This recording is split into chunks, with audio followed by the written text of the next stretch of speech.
Hi, I'm Mark McPherson. A few people have asked me where did I get my ideas from about what constitutes good non-verbal or specifically visual communication. Well, here goes. I'll talk quickly and try and therefore make the video as brief as possible. The first place where I learnt how to use non-verbal communication was really with my parents. My parents taught me, even if you got a gift which you didn't like, the appropriate and proper thing to do is to look at someone in the face and smile and nod your head and say thank you. And I also learned from my father that when he went from, this sort of cheery nodding of head to smiling to a still face and a more even voice, that I knew perhaps I was in trouble.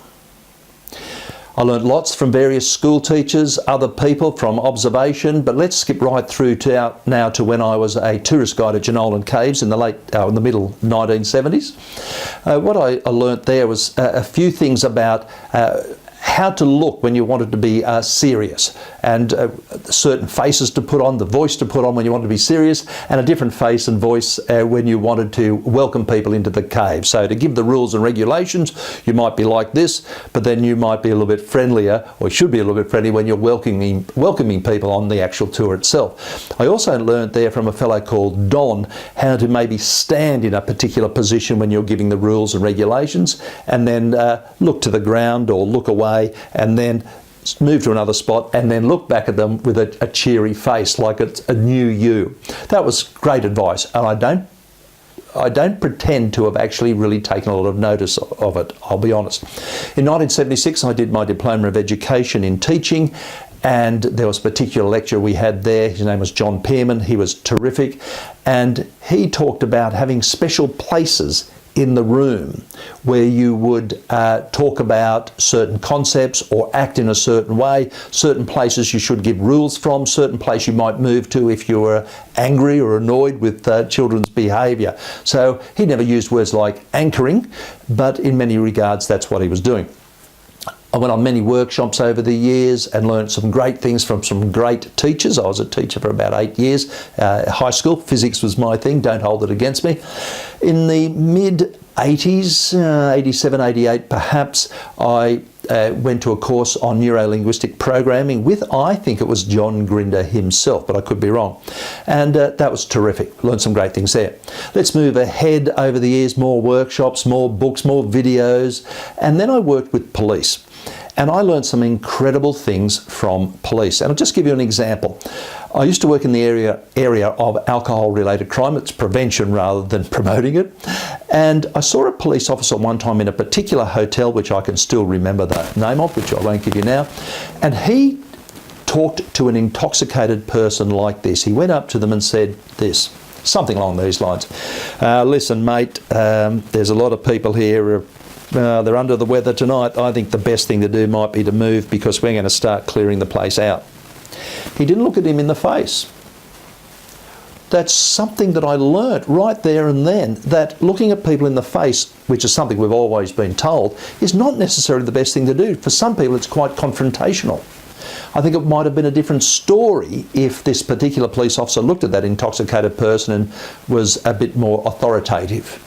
But looking down, not threatening him, telling him that might be best if we move on, was really an eye-opener for me, because he had all the power in the world and he could have looked at him straight in the face, but he chose not to. I'm sure if the intoxicated person decided not to move on and was rude or something, it would have been a different story. Let's move forward now. To about 2009 perhaps. I went on a course with Michael Grinder. And that was specifically on non-verbal communication, visual communication, and it was great. That was really good. And I must admit, one thing he really did there for me was put a lot of this stuff together, stuff that I'd listened to by John Pearman in 1976, and sort of, I don't know, maybe I didn't pay as much attention to it as I should have. But that was great, putting that together. And of course, I've continued to learn and read, etc. since. Now, one of the things that I did take notice of in the late 1990s and the early 2000s was the show Seinfeld. And Jason Alexander is the actor, and he plays George Costanza, and he is a master of non-verbal visual communication. There is not one thing that man does that is not meaningful and purposeful. There's not one thing that he does with his hands and his voice, his facial expressions, that is not there specifically and deliberately to enhance the quality of what he is saying. Amazing stuff. He is really incredible to watch. Why don't I leave it there? I think that's enough. It gives you a quick overview of where I've learned certain things from. I say this: watch people, observe them, look what they're doing. And as hard as it is sometimes, video yourself and watch you, because it's so easy to simply say stuff like, look, it's really important, there's all this stuff, and I've learnt lots of things through my whole childhood, and these hands, they may not be bad, but they don't enhance the quality of the communication. Why don't I leave it there?